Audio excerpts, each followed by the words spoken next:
in a script tag, if you do something like script source equals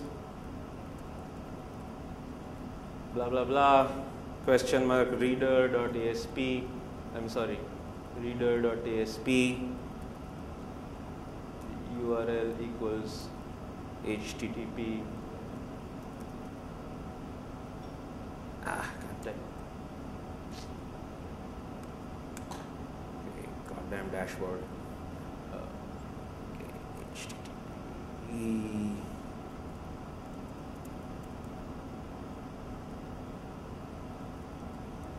Script tags will obey 302 redirects. They'll keep on fetching until the tag loads, which is really interesting.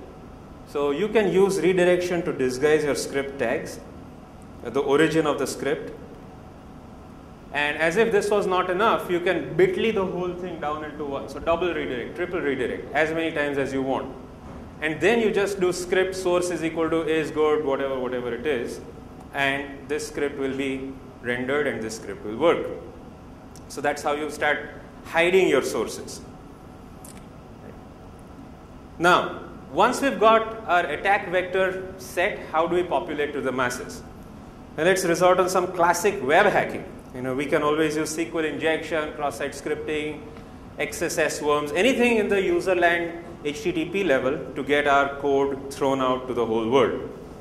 This was one of the screenshots of a tool that was planting a lot of mass SQL injection attacks. This tool is basically running Google queries for in URL ASP and A equals to.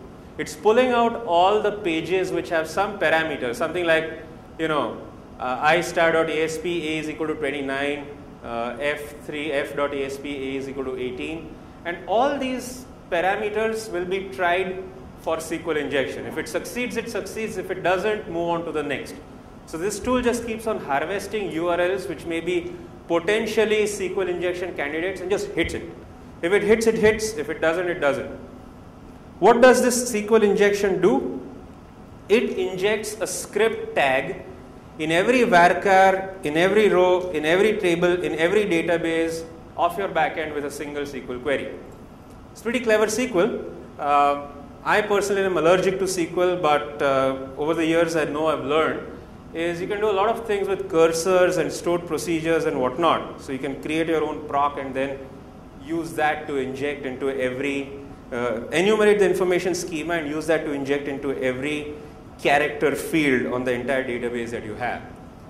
And if this script hits, what it's going to do is all the data that is generated from the backend database will now have your JavaScript added to it. Here's an example of a daily newspaper in my city, ahmedabadmirror.com, got hit. This stayed up for around 7 or 8 months before the donkeys even knew they were hit. So if you look at this text, you won't see anything. There's some announcement of a Japanese movie festival and all that. But look at this path marker.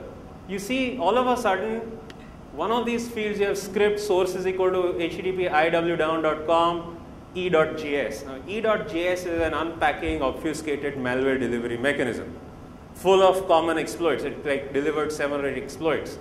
Here's an instance where it actually didn't render properly because of probably some formatting and all. But if it, in these cases, in these fields, it has rendered properly, you browse to it. If you're vulnerable to one of the 5 attacks that it is serving out, you're done.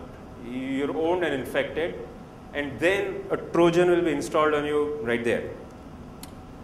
Here's an example of the whole injection vector. This is the SQL code of what it does.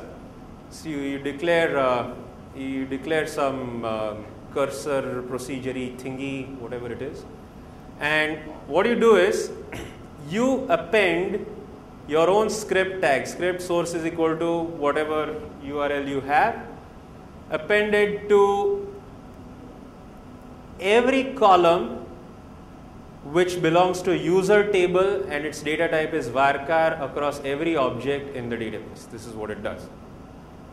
Let's give it a shot. Let's see. We've got another candidate SQL injection site, so we're going to use that one.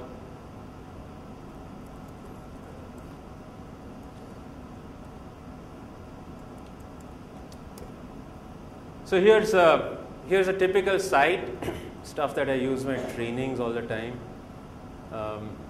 Pallav knows this one quite well. We still use the same thing. See, things haven't changed. All right. So here's ID is equal to 2. Classic SQL injection. You all know how this works, and you break it, and then you go yay, we can break it, and then say like yeah, or 3 equals 3, and get all the fun stuff. Get your jollies out of it. Right? Okay, that's fine. But now let's put in this big, massive SQL injection vector in there. Let me pull it out.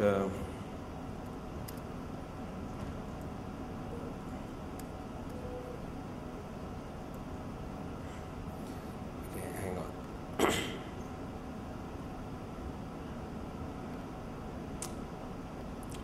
So here's the whole thing written in one line. And then here's the same thing which is encoded by URL encoding. So we're going to copy this. It's all just hex characters, nothing else. And simply attach it over here. Simply paste it. Cut and paste the whole thing. If it sits, it sits and it works. If it doesn't, it doesn't. Went in, it didn't give me an error back, which means this thing has been populated. The attack script, what is the script? Here's the script that we tagged in, php demo.example.com, redirect x is equal to j. This is just a JavaScript redirector that I have. Now let's see what happens to this guy when we load up IE again. I mean, this is just an IE example, but totally depends on the browser and the vulnerability that you're targeting. It could happen to Firefox, it could happen to anything. Depends what you have. So all I have to do is now just go to the site, and with any luck, I'll get a calculator popping up. It's already going to work. There's like 4 or 5 instances probably running. And with any luck, we'll get a calculator come up on the screen. Come on, man.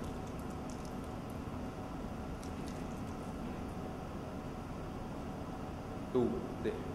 Okay. So this is how you get code running just by site visits. That's great.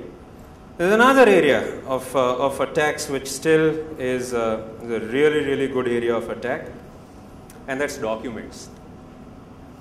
As if just browser attacks was not enough, documents are really fertile ground for attack.